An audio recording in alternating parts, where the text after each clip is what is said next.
Hello guys, and welcome to the video. Today, the PTS has finally been updated with the Wrathstone patch, and we get to jump into it early before it hits the live server and test out some of these changes. And there have been a bunch of new sets added to the game with this patch, as well as the 2 new dungeons. And on top of it, a bunch of old sets have been reworked as well. So we're going to go over some of these sets, and some of them are honestly pretty freaking OP. Like, there's some really good new sets coming in, so we'll see how they affect the game, or if they even come in that way. Now, I will not be going over the changes to the racial passives in this video. I did cover it in a video from just a few days ago, so if you guys want to hear my thoughts on the racial passive changes, a link to that video will be in the description down below. Suffice to say, the Wood Elf movement speed buff is OP.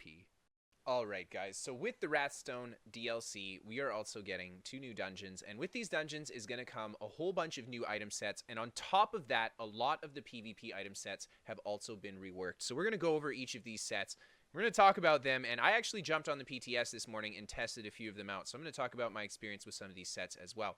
So, the first new set that we got is the Icy Conjurer. We got max magicka, spell damage, spell penetration, and applying a minor debuff to your enemy summons a non-reflectable Ice Wraith that will charge into your enemy, dealing 18,920 frost damage over 4 seconds, and this is on a 12-second cooldown. This is a huge amount of damage. I tested this out, and the minor debuff that you apply, you can do it via chilled, or you can even just do something like elemental drain, and the elemental drain will actually apply a dot like this. So I see this synergizing really well with any build that has an easily applicable minor debuff, and they can put this very powerful frost dot on their opponent when they get that when they apply that debuff as well. And of course, you'll be able to backbar this set too, because you can set which ability you're going to be applying the debuff with. This is a really huge amount of frost damage. It's going to be interesting to see this in the game, because it is a very intense hit here, and it's very easy to apply this. So I could see this perhaps getting toned down a little bit. This is the highest kind of tooltip damage out of any 5-piece set that I think we have. Dolomesh is pretty close. I think it's 17,000. So very huge amounts of damage from this guy. So taking a look at the next set, we have got Tzogivin's Warband. I'm sure I said that right. So we got weapon crit, physical penetration, and when we deal critical damage with a light or heavy attack, you gain a stack of precision, increasing your weapon crit by 129 for 10 seconds, up to 10 max stacks, and you also gain minor force, increasing your crit damage done by 10%. So I actually really like this set because it gives you access to minor force outside of having to use a buff, and on top of it, the 5-piece gives you minor force as well as some other stuff. So for PvP, I don't think this is going to be a super fantastic set, because you'll have a tough time getting all those light attacks off to get those precision stacks. But PvE, I can see this being a very good build, especially mixed with the werewolf set that increases your light attack speed. Be a really cool build. And this is a total of 1,290 weapon crit at full stacks. So it's a decent amount. It's like 7 or 8% crit, more like 7% crit. It's not massive, but it is nice because we do get the minor force buff and a bit of extra crit. So physical penetration is also nice for damage too. So there you go. The Mighty Glacier is the heavy set from the first dungeon here. And we have got Stamina Magicka, adds both recoveries in the 4-piece. This is really nice. 4-piece both recoveries is kind of an underrated 4-piece to get. It's very strong, especially if we get some max stat to start with. When you cast a snare or immobilize ability, or you hit a target with a snare or immobilize ability, you and up to 11 group members gain major resolve and major ward for 15 seconds, increasing your physical and spell resist. This can occur once every 10 seconds. I like this because this is a really great group utility to give the major resolve, major ward buff. And you can do it on something like a tank, which is going to be snaring already. For PvP, I can see this not being super useful because a lot of people have this buff anyway. But for PvE, I think this might be great for anything that's not a warden and wants to give AoE armor buffs to people. The next set that we have is the Monster Mask, and it is the Stonekeeper. So we get max stamina, health, and magicka. Really interesting one piece. We haven't seen this before. All 3 max stats. Very interesting. And then when we block an attack, you gain an energy charge stack up to 1 per second. When you gain 6 charges, you release the energy, restoring 5,300 magicka and stamina. And you heal as well for the value. And then you cannot regain new charges for 14 seconds after releasing it. This is a pretty huge amount of sustain to get from this helm set. Very interesting helm set. It's pretty much a sustained two-piece, and we haven't really seen something like this in the past, and it's interesting to get this. I think that a lot of builds will be able to utilize this regardless of what they're doing, but especially PvP builds will be able to utilize this very well. And it's very flexible, Magicka or Stamina. So an interesting Monster Mask. I actually really like this one because it adds something that we don't have from the Monster Mask in the game in both the 1 and 2 pieces. The next set we got is the Auroran's Thunder. We've got max health, spell damage, spell pen. When you damage a nearby enemy with a single target ability, you summon a cone of lightning from your chest for 3 seconds, dealing 1,285 shock damage every 0.5 seconds to enemies in the cone, and this is on a 6-second cooldown. 0.5 seconds is a very small cooldown. That's a lot of damage there. I can see synergy with this set working with anything that needs to land a lot of hits to proc stuff or function well. This is a really great set for something like that, and it works when you damage the enemy as well. So you have a lot of control over how you want to use this ability too. So I actually like this set. I think we might actually see this in PvP. It is a light armor set, but the amount of damage that this could potentially deal is pretty high. I mean, if you were to compare this to like a damage over time ticking once every 2 seconds, you'd be looking at 5k damage every 2 seconds. So very strong in that aspect. The next set that we have is the Escaping Demise Medium. Weapon damage, weapon crit, weapon crit. When we deal poison damage to an enemy, we summon the Scavenging Maw, who after 2 seconds attacks, dealing 7k poison damage and inflicts minor vulnerability for 15 seconds, increasing the damage they take by 8%, and this can occur once every 10 seconds. This is actually a really cool set. It summons the pet, and the pet attacks, and the minor vulnerability is applied. The minor vulnerability is a big deal. 8% bonus damage can go a long way to helping kill an opponent, especially in PvP. For PvE, this is likely a debuff that someone's putting on the boss anyway, so I don't know. It depends on your group setup. But I like this in that aspect. Now, I tested this set as well, and the summon that it does, it doesn't appear for 2 seconds and waits to attack. It gets procced, and then 2 seconds after it procs, the summon literally just appears out of nowhere, attacks, and disappears again. So I actually think that this set will have a lot of usability in PvP, even on things like a bow build, because you can summon the thing at a distance, and people aren't going to really be able to know it's coming because it just comes out of nowhere whenever the thing happens to proc off the critical poison damage. And the minor vulnerability is really the big take here. We get that extra proc damage, but that minor vulnerability is going to be very interesting. So this will be a really good set, I think, for even PvP. It's a very strong medium armor set. Interesting to see this guy. The next set we have is the Frozen Watcher. Max stamina, health, and stamina, and you summon a blizzard while blocking, dealing 1k frost damage every 1 second to enemies within your blizzard. A 15% chance to chill enemies on damage. This set seems pretty cool. The chill is nice because it will make your opponents deal less damage, and of course you can snare them too with it, which is really good. And it's just on your block, and you can just block and activate this blizzard. That's actually really sweet. It adds kind of a really cool, unique effect to block, and it is what seems to be more of a stamina focused build here. So we got stamina, health, stamina. You could use this on a stam build, I think, very effectively. So really cool set because it adds something really neat to the block there. The next set that we have is the Symphony of Blades. We get 2% healing done, and when you heal an ally whose primary resource is under 50%, grant them Meridia's Favor, restoring 2,325 of that resource every 1 second for 6 seconds on an 18-second cooldown. So let's just let's think about how much sustain this is. We got another sustain monster mask coming in. 6 seconds at 2,300. Yeah. So this is well over 1k resource regen. Like if you were to compare this to like a regen value, this is well over 1,000. This is a huge deal. This can of course proc on yourself and another ally. So I could see maybe other people stealing this proc from you, but yeah, this is a huge amount of resource to get back. The monster helms are being very, very strong in their 2 pieces now. So it's getting even harder and harder to justify running a one piece on them with these kinds of 2 pieces coming in. This is a huge amount of sustain. This is actually very easy to proc. And yeah, this is going to be a really good set. Now, taking a look at some of the changed sets for the Cyrodiil sets, and they've done a lot of different stuff here. So we're going to take a look at the first Deadly Strike set. This was an old jewelry weapon set that was only a 3-piece, and it is now a 5-piece with weapon damage, weapon crit, weapon damage. Increase the damage of your physical, bleed, poison, and disease damage over time abilities by 14%. Yeah. This is a really nice set, man. This is not just bleeds, which is what the other set that had a % increase to bleed damage was. It was only bleeds, but this is all damage over time effects that are physical. So this is going to be very, very strong for a physical damage over time build. Very, very strong. 14% is a massive increase in damage, so this is going to be a big deal for those kinds of builds. Buffer of the Swift has also been revamped to give max magicka, spell resist, physical resist, and then you reduce the damage that you take from players by 10%. A 10% flat damage reduction is pretty huge. Yet again, this is going to be a very strong set. That's a massive amount of damage to cut. So I think this is also a very interesting switch for this set. It makes it very appealing. Now, Alessian Order has been changed to give physical, spell resist, and then max health, and increase your health recovery by 1% of your sum total physical and spell resists.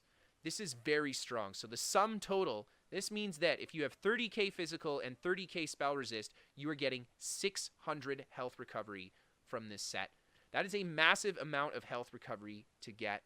So yeah, this is a really, really good set. And the big thing I want to note here is that this set allows you to push a stat like spell and physical resist as far as you can and just get extra health recovery out of it. This is a very, very strong set. I think we're going to see a lot of tanky builds running this particular set here to turn their bulk into healing power. Very, very strong. Yeah, this is one of the sets that you guys are going to have to watch out for. Really, really good set. Beckoning Steel has also been changed. Spell resist, max dam, physical resistance. Generate an aura around you that causes you and 11 group members within the aura to take 10% less damage from projectiles. And you can only be affected by one instance at a time. So you won't be able to stack this, but a 10% less damage from incoming projectiles.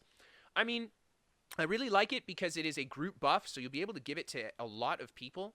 However, it is only 10%. So for a support build, yes, but otherwise, no. Really cool set, though, to add this kind of a buff here. A lot of synergy for group builds and stuff like that. Curse Eater has also been changed. Now, guys, in my opinion, this is the most OP set that we are getting with this upcoming update. And this is the reason why I say the sets in this update are so OP. We get maximum magicka, magicka recovery, and when we heal ourselves or an ally, we remove 2 negative effects from them. If a negative effect was removed this way, you also restore 150 magicka, and this is once every 2 seconds. Yeah, I don't think I need to explain why 2 negative effects every 2 seconds is going to be too strong.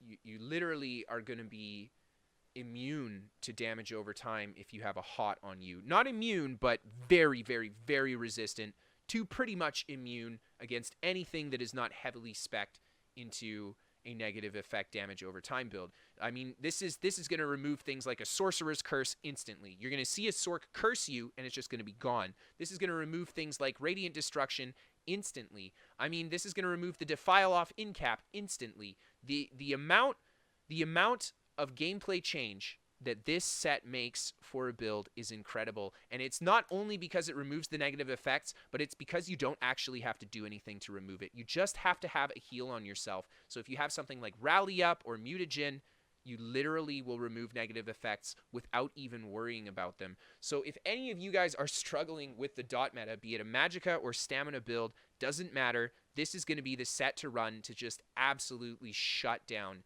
damage over time, shut down negative effects. And I say you can use this on a stam build because it's very magicka recovery focused, and in PvP you definitely need to have mag sustain even on a stam build, so you can get your mag sustain from this build and just build the rest of your build in all your other sets and traits, etc. So yeah, this is too much. In my personal opinion, this needs to be at least every 4 seconds. On a 2-second cooldown, it's too strong. I feel like this is just going to shut down conditions to the point that people might feel like they need to run this set in order to have anti-condition. I'll go as far to say that this is probably going to be better than the Templar Purge. The Templar Purge is incredibly good. It is a skill, not a set, but yeah, this is, as it sits right now, the best option to deal with negative effects by far, by a long shot. So yeah, the next set we have is the Sentry. We have got 1,000 max stam, 129 weapon damage, 833 crit, And then when we begin to crouch, we gain stealth detection for 10 seconds. This ability can only be activated every 30 seconds, and we also get some weapon damage. Interesting kind of set here because we don't give up max stat running this set, but we also gain that interesting stealth detection. I like it when they add cool abilities like this. Stealth detection maybe not the best thing that you want to look for, but a free stealth detect can be super useful in PvP. But I like that they've added this with weapon damage on the end, so it actually makes it a set that people will consider using, because by itself, I don't think people will want to run this. Alright, so ZeniMax, of course, threw a few changes here, and I'm going to go over these changes. They also did a lot of changes to the racial passives, but I had detailed all of those in another video, and you guys can check that out. A link to that video, of course, will be in the description below. So, the first big change that we see here is successfully heavy attacking a target that is blocking will now provide half the resources rather than none. So that means if it would normally restore 2.1k, we're now going to get just 1.1k. So I think that this change is interesting. I actually don't like this. I really like that you're supposed to block just the heavy. Even if you're not playing a block heavy build, it emphasizes the importance of actually blocking that heavy attack. This change removes that aspect of counterplay, and it puts a lot of strength back into builds like heavy armor builds that just heavy attack their opponent for sustain and can build absolute tank damage everywhere else. And you don't have as effective a counter to them, if even a counter to them anymore, because getting half the resource back is still a huge amount of resource to get back. So yeah, I don't like this change. What do you guys think? This is one that I'm pretty contentious about. I don't like it at all. So tell me what you think. Pets will now inherit your bonuses and derive stats, so you get the critical hit chance, critical multipliers, and stuff like that. That means pets will be stronger this patch, so it'll be interesting to see how they do. Item set pets, of course, cannot crit, but the other item set pets will inherit your stats as well, so except the crit chance and the crit damage multiplier. They'll get the champion points and the percent bonuses, so that'll be interesting to see. Enchants on one-handed weapons will now be half the potency of those placed on the two-handed weapons. This will apply to the damage and the effectiveness of enchants, but will not affect the cooldown. This means that the enchant would normally have a 4-second cooldown and deal 4,000 damage on a two-handed weapon, will now deal 2,000 damage, but still have a 4-second cooldown. So this seems like a big nerf to one-handed enchants. As it sits on the live server right now, dual-wield enchants are going to outperform big time compared to two-handed enchants. So I actually kind of like this because it makes dual-wield enchants a little bit weaker. I have to test this out a little bit more myself. This is a very weird change for me, to be honest. I'm not sure what I really think, because I actually, like, I don't know, the whole allure of going dual-wield is that you do get the more weapon damage and stuff too. So I understand that this change could be their attempt at making dual-wield the bigger statistical one, while maybe Greatsword preserves that bigger enchant. Dual wield, of course, you can split the enchants. So the way I kind of see this is, like, let's say our dual wield enchants are going to proc. We have 2 disease enchants or a disease and poison, and they both go off at the same time, dealing the 4k that the 2h would deal. I'll have to see how the enchants are proccing on the PTS. I have not tested myself. What do you guys think about this change here as well? So some pretty big changes to Sork. Sork got a big cost reduction on Boundless Storm. I just mentioned it because 34% is a huge cost reduction. And Implosion has been completely reworked to Amplitude. It now is a reverse execute, so you deal increased damage against targets by 1% for each 10% of the health they have. So if they have full health, you get a 10% damage bonus. If they have half health, you get 5%. And if they're at 1% health, you get a 1% damage bonus. I don't know how I feel about this. This is very different because Implosion is always something that's been very hard to deal with from Sorks in PvP, because they could just randomly kill you if they hit you at the wrong time with an Implosion proc. And now it's changing it to give Sorks a lot more upfront burst, and Sorks already have fairly high upfront burst. So we'll have to see how this plays out. I'll have to fight Sorks on the PTS and stuff like that over this week and see how they're doing. I feel like Sork's going to have some crazy amounts of damage this patch because of the change to Implosion here. Some pretty big changes to two-handed and dual-wield weapon bleeds. The bleed damage has been reduced by 12%, and we've had a lot of damage over time going on in the game right now, so bleeds have been doing really strong, especially master dual-wield bleeds. So I can see this being a good reaction to that kind of stuff. And then also, we've also seen an increase to the sword version damage for two-handed and dual-wield. For two-handed, it gives 5% bonus damage right now. It's going up to 6%, and then dual-wield is also going up to 3% per sword. So a little bit of a buff there for swords, which I actually kind of like, because I love running that greatsword. So interesting change there as well to kind of bring these guys back into a little bit more balance. And then finally, guys, you guys have all been waiting for it. Scattershot fixed an issue where the stun applied from this ability and its morphs were not able to be broken until the knockback had completed, which made it feel less responsive to CC break. This is the big issue that people have with Scattershot, is that while you're getting knockback, you can't actually break it. So if this actually works the way they say it do, we should be able to break it now. So hopefully it works, guys. Hopefully it works. I know a lot of people having trouble with this ability in PvP because it is super trolly and people just chain stun the shit out of you with it. So let's see how it goes. And then finally, Destruction Staff actually got a bit of work too. You no longer need to have a Destro Staff ability slotted to get your Destro Staff passives. I really like this change yet again because I did hate being limited to having to use a Destro Staff ability, whereas other weapons didn't have that restriction. So I really like that. It's going to help really well for things like Magicka builds, opening up extra slots instead of having to run that Destro slot. And then Rapid Maneuvers also got a super big rework. It no longer provides immunity to snares and immobilize, and it will now reduce the damage you take from an opponent who's attacking from behind by 15%.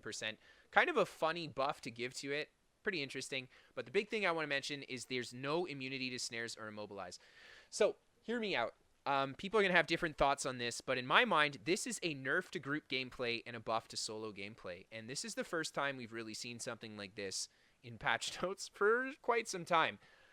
And hear me out why. A solo player's not using rapids. It's too expensive, and maybe they are using it, but they're not actively using rapids in combat to get away from stuff. Now, a group will use things like rapids to get through an ice field, a snare field, and stuff like that. I like this change because now group players are not going to be able to rely on just anyone in their party having the rapids ability. They're going to have something in their own build to deal with mobility. And mobility is such a huge part of PvP, so I actually like this because it will kind of emphasize and encourage people to actually run counters to snares and immobilize instead of just relying on another player to do it for them. So that's why I think that this is a nerf to group gameplay, but a buff to solo, because the solo player is not using this, and something like an Ice Mage or something like that that's throwing out a lot of snares is going to be able to trap more of the group than they were before, because the group won't have access to this utility. So what do you guys think about this change? I think the way that it is now, I like the change, but I think that they're going to have to reduce the cost of this ability